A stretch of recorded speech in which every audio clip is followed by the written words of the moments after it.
चिंता न करो, अब शक्ति से नहीं युक्ति से काम करना पड़ेगा। आज भगवान नारायण ने मोहिनी का रूप धारण किया महाराज, और मोहिनी का रूप धारण करके जाने लगे। भगवान ने सुंदर मोहिनी का रूप धारण किया और मोहिनी का रूप धारण करके चले जा रहे हैं। आज सारा संसार भगवान के ऊपर मोहित हो गया। मोहिनी में जो आसक्त होता है उसे अमृत की प्राप्ति कैसे हो सकती है? जिसे मोहिनी का मोह लग जाता है उसे अमृत, भक्ति रूपी अमृत नहीं मिल सकता। आज महाराज मोहिनी चली है, सारा संसार मोहिनी को देख रहा है। महाराज आज कामातुर दैत्यों ने देखा मोहिनी को, मोहिनी जा रही है तो दैत्यों ने आके मोहिनी को घेर लिया और कहने लगे, देवी तुम कहां जा रही हो? तुम्हारा गांव कौन सा है? तुम कहां से आई हो? तुम्हारा विवाह हुआ या नहीं हुआ? मोहिनी की माया में दैत्य सुध बुध खो बैठे। भगवान सोच रहे हैं किन दैत्यों को अमृत ना मिले, सो अमृत पिएंगे तो अमर हो जाएंगे और अभिमान से अधिक पाप करेंगे। मोहिनी ने हंसते हुए कहा कि मैं आपके कल्याण के लिए आई हूं, आप क्यों झगड़ा कर रहे हैं आपस में? तब मोहिनी ने कहा कि मेरा कोई घर नहीं है, मैं कभी भी किसी के घर चली जाती हूं, जो भी कोई मुझे पुकारता है। ये तो भगवान की भक्ति है, भगवान को जो पुकारता है भक्ति से भगवान उसके घर पहुंच जाते हैं। आज दैत्य मूर्ख थे जो उन भगवान के वचनों को नहीं समझ पाए। आज दैत्य ललचाई नजरों से मोहिनी को देख रहे हैं और कह रहे कि मोहिनी हमें प्राप्त हो जाए। आज मोहिनी ने महाराज कहा कि इस घड़े में ऐसा क्या है जिसके लिए आप सब लड़ रहे हो? तो दैत्यों ने कहा, देवी इसमें अमृत है।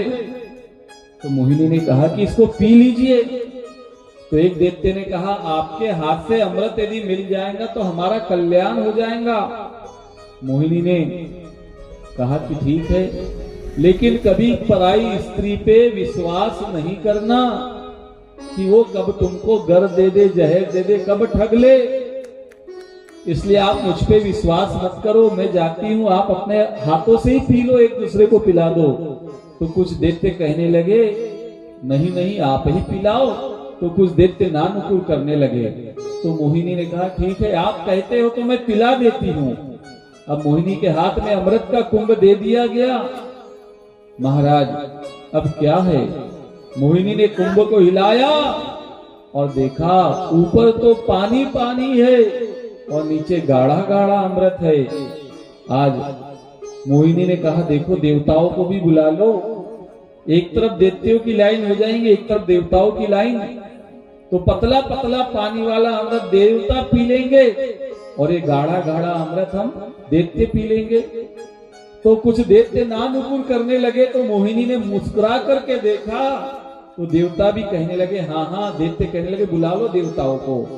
एक तरफ दैत्यों की लाइन और एक तरफ देवताओं की लाइन हो गई। महाराज अब तो मोहिनी देवताओं को अमृत पान कराती है और दैत्यों की ओर मुस्कुरा कर देखती है। आज देवताओं ने अमृत पान किया, लेकिन राहु नामक दैत्य जो था, वह राहु नामक दैत्य महाराज आज उसे लगा कि कुछ ना कुछ गड़बड़ जरूर है। तो राहु नामक दैत्य ने महाराज आज देवता का रूप धारण कर लिया। देवता का रूप धारण करके सूर्य और चंद्र के बीच में आकर के बैठ गया। दैत्य भगवान से विमुक्त उन्हें अमृत नहीं मिल पाया। राहु नामक दैत्य आज सूर्य चंद्र के बीच में आके बैठा। तो मोहिनी ने राहु नामक दैत्य को अमृत पान तो कराया, लेकिन वहीं अपने चतुर्भुज स्वरूप में प्रकट होकर के राहु नामक दैत्य का शीश काट दिया। अब शीश कट गया राहु नामक दैत्य का। महाराज सो देवताओं ने अमृत पान करके विजय प्राप्त कर ली थी, अमरता को प्राप्त हो गए थे, उसी समय दैत्य कहने लगे, हे विष्णु, तुमने हमारे साथ कपट किया है, छल किया है, तुम साड़ी पहनकर आए, तुम्हें लाज नहीं आई। आज देवता और दैत्यों के बीच भयानक युद्ध हुआ, दैत्य पराजित हो गए। महाराज, जो मोहिनी के पीछे पागल बनकर दौड़ने लगता है वही तो दैत्य है। संसार की मोहिनी में फंसने वाले सभी दैत्य है। दैत्यों के श्रम और तप सांसारिक सुख के हेतु ही है। आज भगवान नारायण ने देवताओं को पुनः स्वर्ग में स्थापित कर दिया, अमृत पान करा करके उन्हें अमर कर दिया। भगवान शंकर ने जाना कि भगवान नारायण ने मोहिनी रूप धारण करके तीनों लोगों को अपनी ओर आकर्षित कर लिया, मोहित कर लिया है। आज भगवान शंकर उस स्वरूप को देखने के लिए चल दिए हैं। माता पार्वती साथ में है। आज भोले बाबा माता पार्वती के साथ और कहते हैं, प्रभु मुझे आप अपने उस मोहिनी रूप का दर्शन कराए। हे प्रभु, जो आपने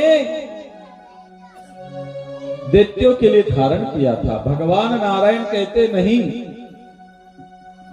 भोले बाबा कहते हैं कि आप एक बार तो दर्शन कराना ही पड़ेगा।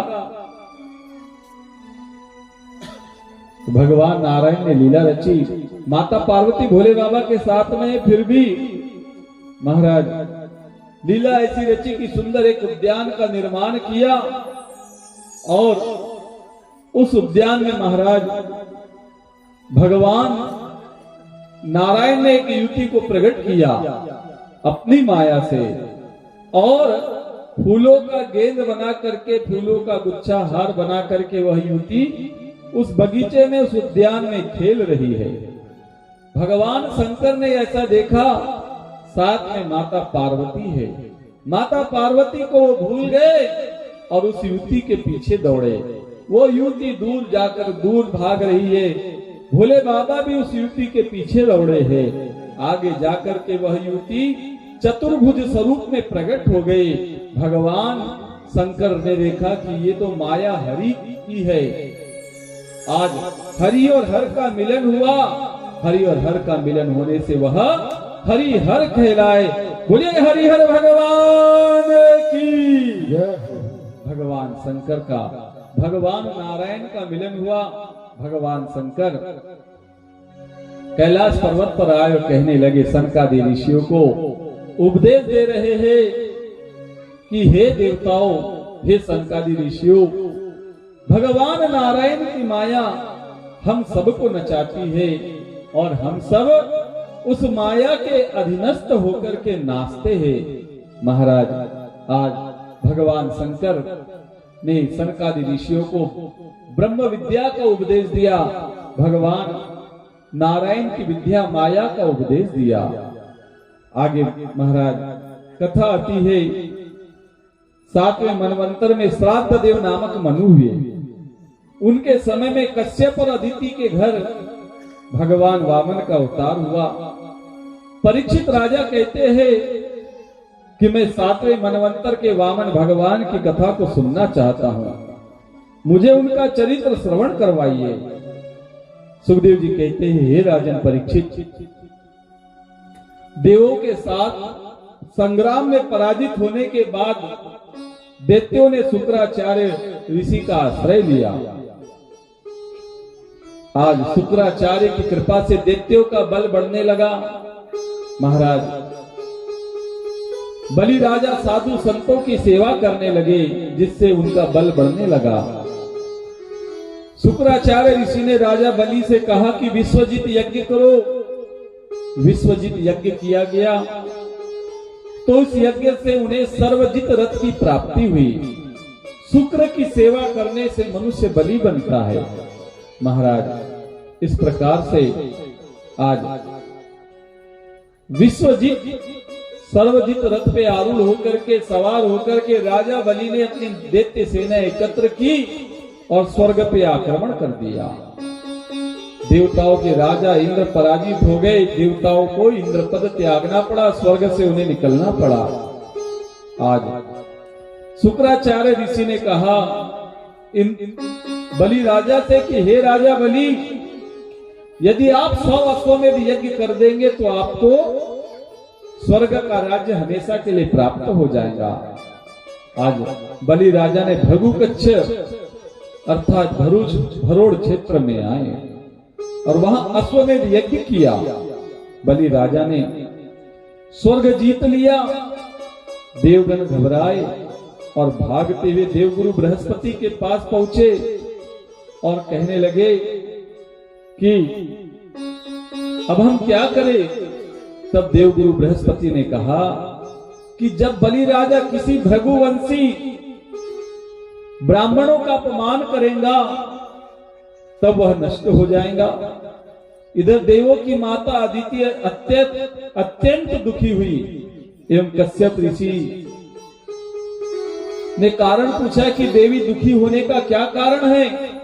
तो उस स्त्री ने अदिति ने कहा कि इस समय देवता अपना मेरे देवता पुत्र स्वर्ग का राज्य त्याग कर इधर उधर भटक रहे हैं और दैत्यों ने मेरे पुत्रों के स्वर्ग सिंहासन पे एकाधिकार कर लिया है। अदिति ने कहा कि मेरे पुत्रों को स्वर्ग का राज्य वापस मिले। आज कश्यप ने कहा कि दैत्य ब्रह्मचर्य व्रत का पालन कर रहे हैं, व्रत कर रहे हैं, नीति और के साथ रहते हैं, धर्म का छत्र उन्होंने धारण किया है, पवित्र जीवन में जी रहे, भगवान उन्हें मार नहीं सकते। सो समय आने पे देवी देवताओं को तुम्हारे पुत्र को स्वर्ग का राज्य मिल जाएगा। आज कश्यप ऋषि ने कहा कि देवी तुम पयो व्रत करो। फाल्गुन मास में यह व्रत करते हैं। विधि पूर्वक व्रत करने से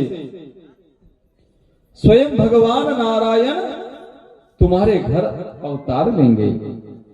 आज अदिति और कश्यप का गृहस्थ आश्रम अत्यधिक पवित्र था। पवित्रता पूर्वक वे जीवन जीते तपश्चर्या कर रहे हैं।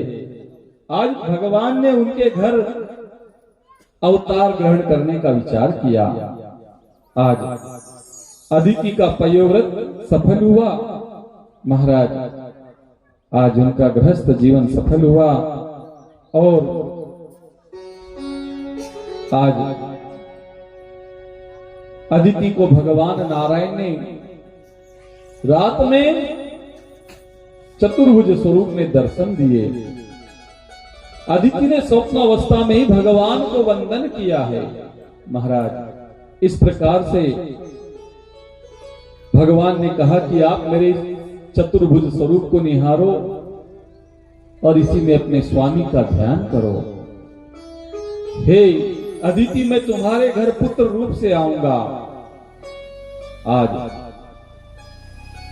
अदिति और कश्यप नारायण का ध्यान करने लगे और उनकी वृत्ति जो है नारायणकार हो गई। वे भगवान नारायण का ध्यान कर रहे हैं। श्रीमन नारायण नारायण नारायण, श्रीमन नारायण नारायण नारायण, भजमन नारायण नारायण नारायण, भजमन नारायण नारायण नारायण, जय जय नारायण नारायण नारायण, जय जय नारायण नारायण नारायण, लक्ष्मी नारायण नारायण नारायण, लक्ष्मी नारायण नारायण नारायण, जय जय नारायण नारायण नारायण, जय जय नारायण नारायण नारायण, वामन नारायण नारायण नारायण, वामन नारायण नारायण नारायण, जय जय नारायण नारायण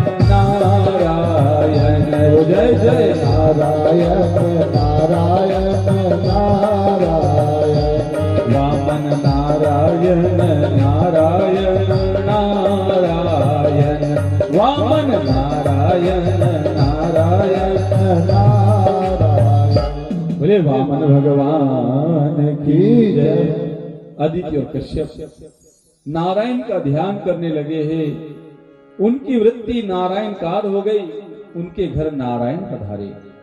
अदिति सगर्भा हुई 9 मास परिपूर्ण होने को आई। महाराज आज अदिति तन्मयता से भगवान से प्रार्थना करने लगी कि भगवान आप कब प्रकट होंगे। बिना आतुरता के भगवान अवतार नहीं लेते हैं। इस जीव के मन में जब तक कोई अन्य इच्छा का अस्तित्व होगा तब तक भगवान कैसे प्रकट हो सकते हैं। परम पवित्र समय आया है।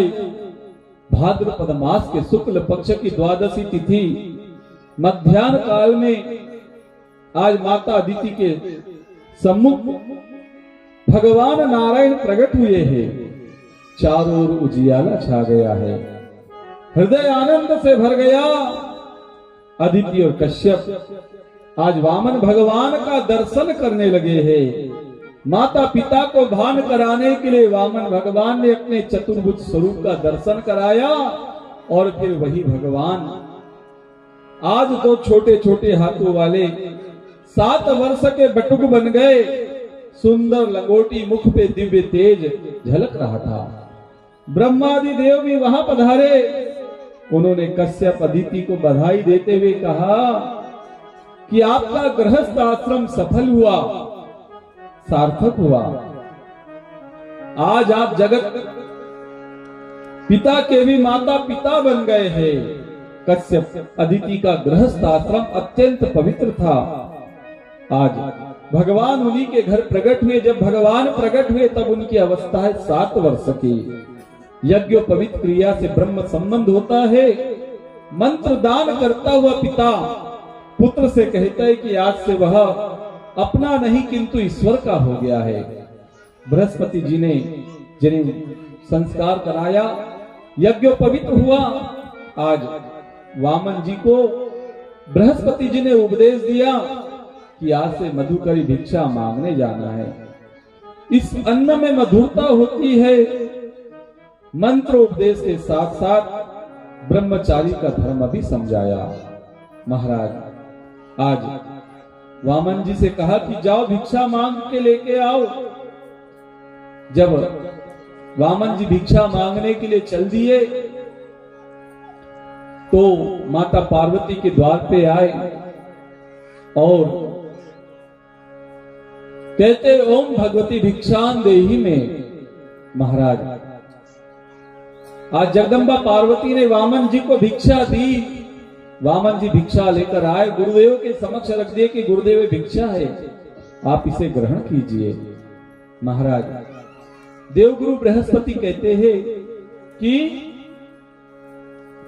ये भिक्षा बड़ी कम है, थोड़ी और भिक्षा लेकर आते। तो वामन जी कहते हैं कि किसी बड़े यजमान का नाम बतलाओ तो वहीं जाके भिक्षा मांगेंगे। आज यजमान का नाम बतलाया बृहस्पति जी ने कि भृगुकृच्छ क्षेत्र में नर्मदा नदी के किनारे बलि राजा महाराज जो है यज्ञ कर रहे हैं और वहीं से जाके आप भिक्षा लेके आइए। आज वामन जी सुंदर जनेऊ धारण किए हुए हैं, लंगोटी पहने हुए है, पांव में पादुका है, हाथ में कमंडल छत्र और दंड है, कमर पर मंजू मेखला, बगल में मृग चर्म, सिर पर जटा और गले में यज्ञ पवित्र, मुख पर दिव्य तेज है। आज 7 वर्ष के वह ब्राह्मण बालक वामन जी के रूप में चल दिए हैं। आज बलि राजा के दरबार में पहुंचे हैं। महाराज ब्राह्मणों ने उस ब्रह्मचारी बटुक का स्वागत किया तो बलि राजा भी देखने लगे, सोचने लगे कि मैंने आज तक कई ब्राह्मणों की सेवा की है किंतु ऐसा तो कोई देखने में नहीं आया। वे वामन जी महाराज को महल में ले गए। सिंहासन पर बिठलाया गया वामन जी को, और बलि राजा ने रानी से कहा कि मुझे इस ब्राह्मण की पूजा करनी है, तुम पूजन की तैयारी करो। महाराज, बलि राजा की पत्नी का नाम था रानी विंध्यावली और पुत्री का नाम था रत्नमाला। महाराज, इस तरह से आज रत्नमाला ने बटुक ब्राह्मण के सौंदर्य को देखकर कहा, तेज को देखकर कहा कि यदि ऐसा मेरा पुत्र होता तो मैं इसे स्तनपान कराती। इसकी माता कितनी भाग्यशालिनी होंगी जिसने इसे जन्म दिया, स्तनपान कराया। आज उस वामन भगवान के स्वरूप को देख करके रत्नमाला का वात्सल्य भाव उमड़ पड़ा, लेकिन वामन जी के जब विराट रूप को देखा तो वही वात्सल्य भाव बदल गया और कहती है, यदि ऐसा मेरा पुत्र होता तो मैं कब का उसको जहर दे देती। वामन जी ने एक ही साथ उस रत्नमाला की दोनों मनोकामनाएं एक ही रूप में पूर्ण कर दी। आगे चले वामन जी, आज चरण कमल धुला दिए हैं। रानी विंध्यावली जलधारा डालने लगी और ब्राह्मणगण वेद मंत्रों का उच्चारण करने लगे। बलि राजा चरण कमल पखारने लगे। सहस्र शिखा पुरुषः सहस्राक्ष सहस्रपातः स भूमि गुम स्मृत्वा ततिष्ठः दशांगुलमः। बलि राजा वामन जी का पूजन कर रहे हैं। वामन जी को कुर्सी दे दीजिए। वामन जी के लिए उनके स्वागत की तैयारी कीजिए। वामन जी पधार रहे। बोले वामन भगवान की जय। वामन नारायण नारायण नारायण, वामन नारायण नारायण नारायण, वामन नारायण नारायण नारायण, वामन नारायण नारायण नारायण, वामन नारायण नारायण नारायण, वामन नारायण नारायण नारायण, वामन नारायण नारायण नारायण, वामन नारायण नारायण नारायण, वामन नारायण नारायण नारायण, वामन नारायण नारायण नारायण, वामन नारायण नारायण नारायण, वामन नारायण नारायण नारायण, वामन नारायण नारायण नारायण, वामन नारायण नारायण नारायण। आज वामन जी के चरण कमल बलि राजा के द्वारा धोए गए। रानी विंध्यावली ने जल डाला है। आज बलि राजा कहते हैं कि आप जैसे पवित्र ब्राह्मण का चरणोदक मिलने से मैं पवित्र हुआ और मेरे पितरों को भी सदगति मिल गई। महाराज, मेरा यज्ञ सफल हो गया, मेरा कल्याण हो गया। आपके चरणों में मैं बारंबार प्रणाम करता हूं। आपके माता पिता बहुत पुण्यशाली होंगे। आपके जैसे पुत्र रत्न को उन्होंने प्राप्त किया है। बलि राजा कहते हैं कि हे ब्राह्मण, मेरा मन हो रहा है कि मैं आपको अपना सब कुछ अर्पण कर दूं। आज वामन जी ने कहा मन ही मन कि मैं सब कुछ तेरा लेने ही तो आया हूं। आज महाराज, बलि राजा कहते हैं वामन जी से कि हे ब्राह्मण, तुझे जो लगता है तू मुझसे मांग ले। मेरे राज्य में सब कुछ है, तू निसंकोच मांग सकता है। सुखदेव जी महाराज वर्णन करते हैं कि वामन जी बलि राजा के आगे उनके प्रशंसा के पुष्प बिखेरने लगे और कहने लगे कि आपके पितामह प्रहलाद के समान महान भगवत भक्त न कोई हुआ है ना होगा। उनका प्रभु में इतना प्रेम प्रबल था कि भगवान स्तंभ चीर करके प्रकट हो गए। वामन जी कहते हैं कि मैंने आपके पिता विरोचन के विषय में सुना है कि वे बड़े उदार व्यक्ति थे।